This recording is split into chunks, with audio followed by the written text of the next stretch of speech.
Hi guys, and welcome to a new video. Today I am gonna do my TBR and announcement for Gotta Think for Autumn challenge, reading challenge. I did this for the summer, as you may know or not, which is also fine. And this is basically a reading challenge where there's 4 challenges for each month, thereby 4 books. You don't have to participate, I'm doing this for fun. You can do it too, because that would be really cool. You can do it in whatever medium you want. You can listen to the audiobook or read a book or whatever. I didn't specify this in my last video, but I'm doing it now. Let's do this. I will go through all the challenges and which book I have chosen. You obviously don't need to choose the same book, but that is just some nice recommendations for you. Maybe not really a good recommendation because I haven't actually read the book yet, and if it's really bad then you're sort of, then I ruined it for you. And I'm sorry. The first month of autumn is September, and the first challenge is called Wet Socks, and it is to read a book where a character has a chronic illness / disease. I have chosen for this Six of Crows by Lou Bardugo. I also talked about this in books I'm scared to read, because I am scared to read it, because I know I'm gonna love it, and it scares me because I don't feel like dying, but here I am, ready to die. I know that Cass, the main character, his leg isn't good, and I know that that is inspired by the author herself. That also does not have a good leg, so it's an own voices for a chronic illness. It's about Cass making a crew to break into this prison, and I know that everyone loves the characters and everyone loves this book because it's brilliant, and if I don't love it now I will be quite disappointed. The beginning of September is gonna be great for me, can you tell? And I am gonna be dead, so that's fine. So if you never see a video from me again, you'll know why. The next challenge is called Dead Leaves. For this one, you're going to choose a book where there is a murder but set on another continent than yours. I struggle with this a bit because I don't own that many thrillers and crime books in general, and of course it doesn't have to be that. My best friend did tell me that a fantasy book does not count. So if you have a fantasy book with a murder in it, and then it's obviously set in another continent, it's a fantasy world, but it has to be like in a real world. But it can be a fantasy in a real world, I assume, like if it's set in New York and there's a murder, but it's a fantasy, you go. Unless you live in the States, then you don't go. But yeah, I don't have that many murderous books, but I found out that I had this one. So that is One of Us is Lying by Karen Ann McManus. Jesus. I live in Europe, so this is set in the States. Voila, another continent. This book has been called Pretty Little Liars, Gossip Girl and The Breakfast Club in one book. I have not watched The Breakfast Club, sue me, but I have watched Pretty Little Liars and Gossip Girl. Yeah, I have heard mixed things. A lot of people like it okay, but it's a big bestseller, so I assume that there's something in it I will enjoy. I really like this UK edition that has these red nice edges. I of course bought it because I thought it sounded interesting, so now I'm reading it. There's a murder, we are fine. Oh god, what's it about? It's about 5 people going into detention and then 4 of them comes out. We get to know what happened, I assume. Ta-da! That was like what intrigued me when I heard that sentence. We'll see what I think about it when I read it really soon. The third challenge for September is called Don't Forget Your Studies, and it is to read a book with less than 250 pages. Or not read it, listen to it. I just say read it automatically. I am sorry. For this one, I have chosen The Traveling Cat Chronicles by Hiro Arikawa. This book I picked up at the airport going home from my holiday. Really, I just wanted to read it because it was a Japanese author. I don't actually know what it's about. I assume it's about a cat or like a person who has a cat, but I just think it's gonna be touching and really nice, and it's short, and it looks like a sort of book that will maybe sort of be sad, but we will see. Great pick. The last challenge for September is called Short Days, and this one is to pick a book where the spine is either orange or red, and for this one I chose Vicious by V. Schwab. I have already read this and I loved it. It's one of my favorite books, but I want to reread it because the sequel Vengeful comes in the end of September, so which means I will basically read this like right before I get the sequel, which is like the best thinking ever.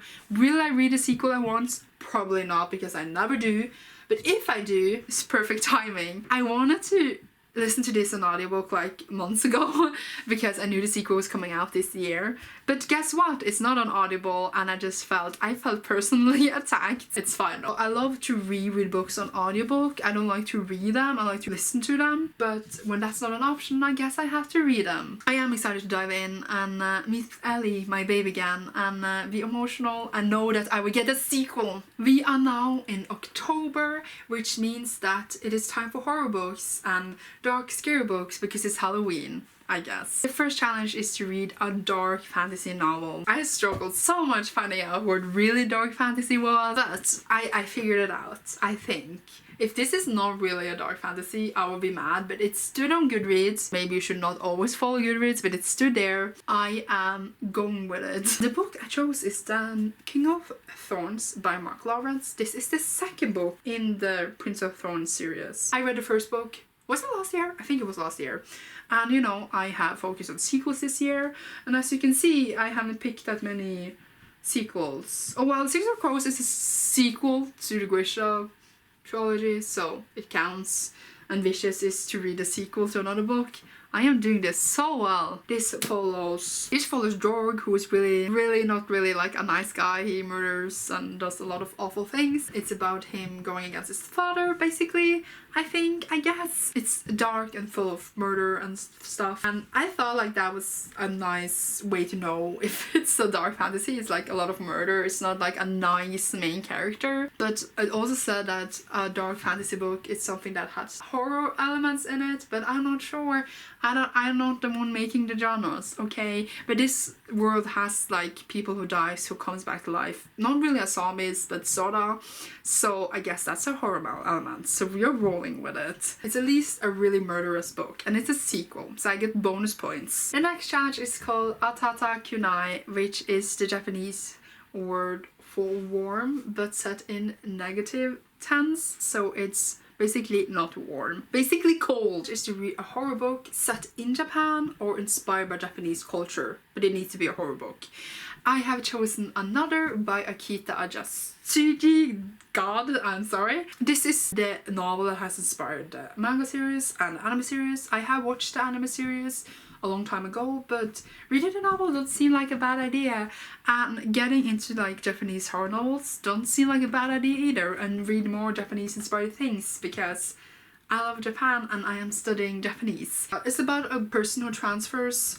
I don't remember the main character's name, but he transfers for this school, and then there's this one person in his class that no one else sees but him. Basically, that's like a really small summarized thing of it, but I'm excited to see how the novel is because I have no idea. I just saw the anime, and it will be exciting. I don't have a copy yet, but I will order one or read it on my Kindle. But I probably will order one. The next challenge is called Blodet, which is a Norwegian expression which basically means blood is running, which it sounds really strange when you say it in English. This one is to read a thriller set in Norway, and if you're not in Norway, this should be so easy. Like thriller and crime is one of Norway's most best-selling things. So if you're not from Norway, but I am, but if you're not, then you will read something completely new and different that you have never done before. Unless like you read a lot of crime, but I mean like you will read something set in another place that you haven't done before. That's what I'm trying to say, oh my god. For this one, I am reading Slam by Jo Nesbø. I had Jo Nesbø in my last challenge, I am having it in this one,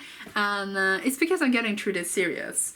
This is the 6th book in Hula, and it is on my TBR list, so if I somehow has caught up on the list before coming to this challenge, I would just read the next book in the series, but it will most likely be this one. It follows Hula, who is a detective who solves cases. This is another case with him trying to catch a murderer. Great, so great. And the last challenge for October is to read a classic horror novel. I had one on my shelves that I've been wanting to read for a really long time. I got it in December last year, so I had it for a while now, but I want to read it even before that, and that is The Picture of Dorian Gray by Oscar Wilde. This is about Dorian Gray, who lives forever, I think, and like he can die, and then there's this picture that shows him how it's supposed to look like, I think.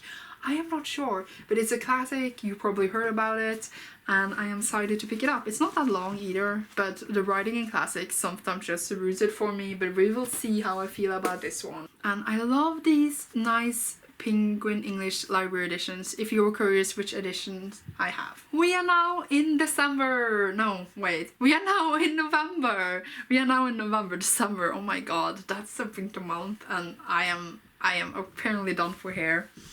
The first challenge for November is called Cozy Blanket, and is to read a book with a pretty cover. Of course, the prettiness of covers can be subjective, but I chose this one. It is A Skinful of Shadows by Frances Hardinge. I don't know what this is about. I just know I really, really want to read it, and it's really pretty, and I wanted to read it for quite a while. So yeah, I will go into this completely blindly, and maybe I will love it or hate it or like it a bit. That's fine. The next challenge is called Not My Life, and it is to read a manga, which is slice of life. Slice of life is sort of, how do I explain it? It's like basically contemporary. You follow them in their life, in their everyday life, where they do everyday things. Blah. Google it if you're unsure. But I chose Flying Witch Volume 6, which is about a witch who learns to be a witch, and it's basically just a lot of different events happening in their lives. Really, like, it's magical, but it's like really just cozy and sweet, and I recommend this series if you want something sweet and light. The next challenge is called I Want to Sleep. I think it's funny. I hope you don't fall asleep by reading or listening to your book. It is to read a book you read last year, and I have chosen Turtles All the Way Down by John Green, and I'm gonna listen to the audiobook. I actually borrowed the audiobook months ago because I was planning to reread it because I really wanted to. It fits perfectly. I have the audiobook. I remember it, of course. I just want to experience it again and see what more I feel about it. It was a really, really, really well done novel. This is about Asa, who struggles a lot with OCD and anxiety. She and her friend goes after this reward thing for $100,000 because a dude who she knew when she was younger's father is missing. It's a bit weird, like the plot itself sounds weird, but it's more about mental illness really. And the last challenge for November,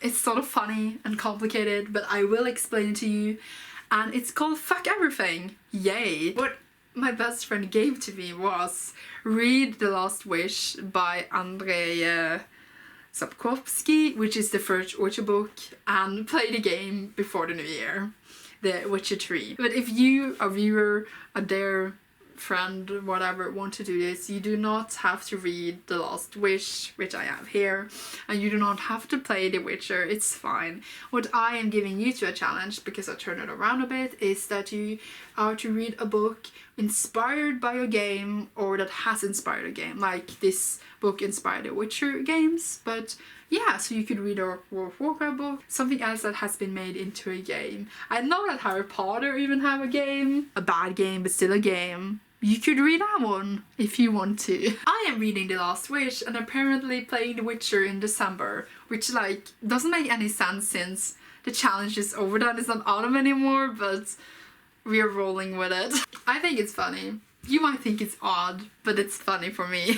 I am excited to read this one. I have been wanting to read it for quite a while. It's about Geralt, who is a Witcher, and that's all I know. And we will see how I feel about the game. I don't even know how I feel about this challenge. I'm gonna go and be sad now. Joking, why would I be sad? That was it for all the challenges. I will write them all down below if you want to enter. You can do 1 each month, you can do 0, you can just know that I'm doing it, and then you don't feel so alone. Always talk to me down below if you want to, or you can talk to me on Twitter, which is also fine. I am on gotathingforthings on Twitter. Yay, that was like self-promotion I have never done before, and it was sort of awkward. What is happening? Okay, I'm gonna go. Thank you so much for watching, and I hope you enter this if you want to. If there's any questions, do ask them, but it's pretty straightforward. Bye!